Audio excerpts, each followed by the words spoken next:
À cœur ouvert. La chronique hebdomadaire d'Emeline Hugo.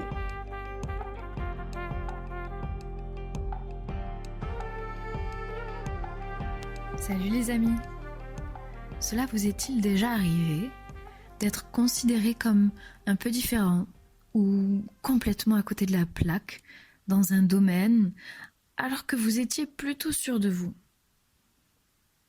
Cela vous est-il déjà arrivé qu'autour de vous, on persiste à vous donner un conseil bien précis parce que, soi-disant, vous allez vous planter? Ou on s'inquiète? Ou vous ne faites pas les choses comme tout le monde? Alors que vous avez une toute autre idée en tête qui vous paraît être très juste pour vous-même.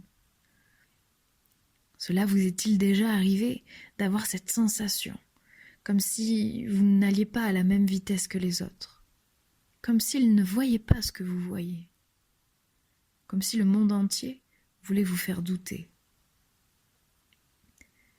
Cela vous est-il déjà arrivé que d'autres vous plaignent ou vous voient comme empêtré ou dépassé et vous conseillent d'aller chercher conseil et vous plaignent encore, alors que vous vous sentez parfaitement aligné et à votre place dans ce que vous faites? Ce pourrait être pour une petite bricole comme le choix de la couleur de votre tenue, ou bien une affaire professionnelle, personnelle ou de santé qui sont plutôt importantes. Je parle de cette sensation que tout le monde autour de vous a quelque chose à redire, mais personne ne semble être du même avis que vous. Ou en tout cas, rien de ce qu'il vous propose ne vous semble la voie à prendre. Ça vous parle, ça? Moi, ça me parle. Et aujourd'hui, j'ai un jeu à vous proposer. Comment trouvez-vous le monde en ce moment? Comment trouvez-vous les gens en ce moment? Comment vous trouvez-vous vous-même en ce moment? Je vais jouer pour l'exemple. Et disons que pour le jeu, j'ai grandi et vécu dans une société occidentale. J'en connais ses codes et sa logique depuis toute petite. Mes faits, mes gestes et mes pensées se sont habitués à ce modèle.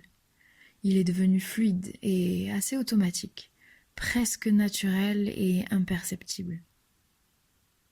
Disons, pour le jeu, que je suis installée dans ma vie et dans mes habitudes, et que clairement ces temps-ci, c'est un peu le bordel, quoi. Je n'ai plus tous mes repères.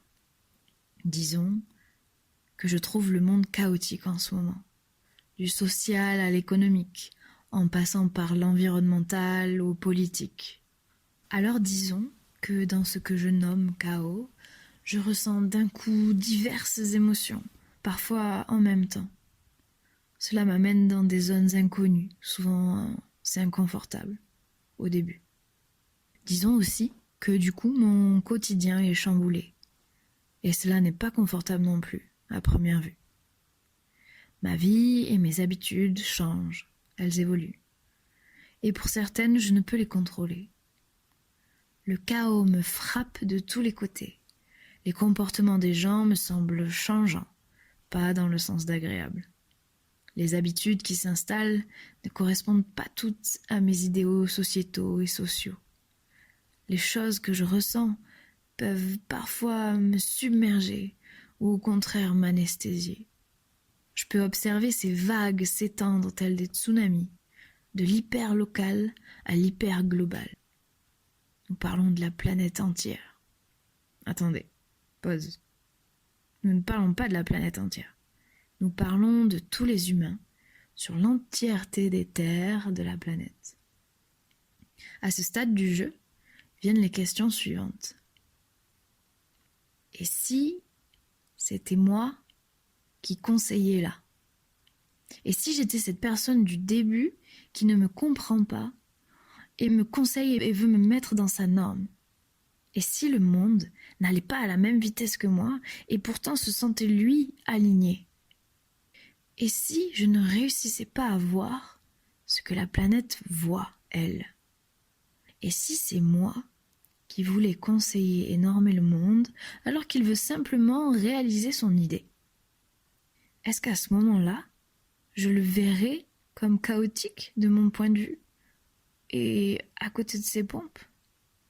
Et si le chaos, tout ce qui semble être chaotique à mes yeux, était en fait un chemin très logique, un ordre imperceptible pour lequel je suis encore trop endormi ou aveugle pour en voir le modèle, la formule, le sens? Et si je n'avais pas la bonne vitesse pour le voir, ou les bonnes lunettes? Et si tout ceci n'était qu'un moment de réveil un peu compliqué, où j'ai rêvé toute la nuit à être né, vivre et travailler et relationner dans une société bien ordonnée, avec sa propre logique, son économie, son système bancaire, son éducation, son idée du mariage, ses religions, ses croyances. Et qu'au moment du réveil, je me rends compte que je vis dans une autre réalité, où tout est à inventer, où tout est à construire en permanence, où tout est inconnu. Et si l'inconnu devenait confortable? Et si l'inconnu devenait une habitude? Et si l'adaptabilité devenait mon quotidien? Et si tout mon système de croyances sur lequel je me suis construit, avec lequel j'ai été élevé, avec lequel j'ai appris, j'ai travaillé, j'ai aimé, j'ai vécu, si ce n'était qu'un rêve et que mon réveil venait de se déclencher? Et si j'étais en train de vivre l'effondrement de mon rêve, le retentissement du réveil pourrait-il, sur les quelques secondes de fin de rêve, le transformer en cauchemar incompréhensible et absurde, un charabia chaotique qui ne ferait sens uniquement à l'expérimentation de mon subconscient et mon inconscient du rêve? Je ne suis pas en train de vous vendre une opinion ou une idée, mais plutôt de vous inviter à jouer avec l'idée, de faire le rêve.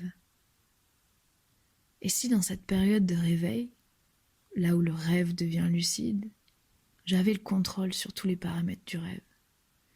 Et si je pouvais faire apparaître et éclore dans ce rêve réalité les éléments qu'il manque pour retrouver la paix, l'harmonie, la joie en moi et autour de moi? Et si je pouvais trouver toutes les solutions du monde? Et si je pouvais trouver toutes les solutions pour moi et le monde? Et si j'osais rêver demain et m'atteler à me réveiller pour l'inventer, me libérer du connu? Et vous les amis, oseriez-vous? Une belle semaine à vous.